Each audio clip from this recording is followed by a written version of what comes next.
I sell consulting.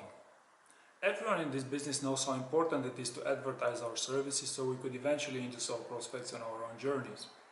And of course the most efficient way to achieve this is through on-site meetings. However, given that more and more of us are connected to the internet, it has become a widely accepted method for promotion. Traditional way to achieve this?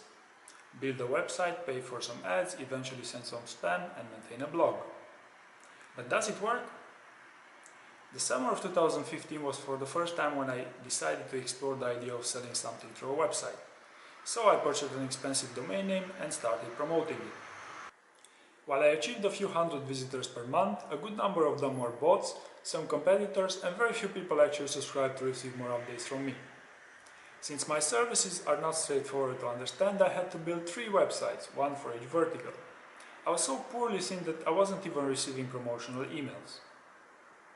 Seeing that my advertising efforts were not paying off, I decided to start exploring alternatives, Twitter being the first of them.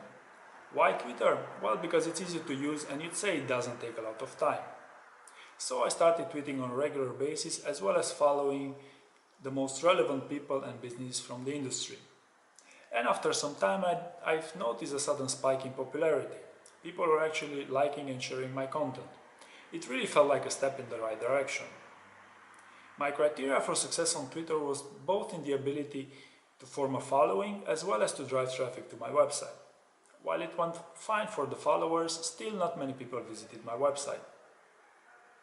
The problem with Twitter is that nobody actually engages into any business there. It has unfortunately become a platform for politics and automation. There's no trust. So then, against my wish, I decided to reopen my LinkedIn account, looking to rebuild my network as well as to connect with like-minded individuals. I also forced myself to write my first blog post, and contrary to my expectations, I received my first business inquiry because of that. Still, my strategy was to share content that would eventually link to my websites. And while this works so much better than on Twitter, I was still far from receiving thousands of relevant visitors per month. But meanwhile, people started contacting me directly through LinkedIn, asking for details, meetings, or simply for help. In 1 year, more than 15,000 people visited my post, for close to 1,000 likes, and I estimate close to 1 million impressions on my shares. I consider this not bad compared to a few hundred anonymous visitors to Twitter. Even if some of the metrics are intelligently biased, such as the engagement, they are all within a business context that works. So my conclusion is that using the right social network is so much more effective than using the traditional way of using a website.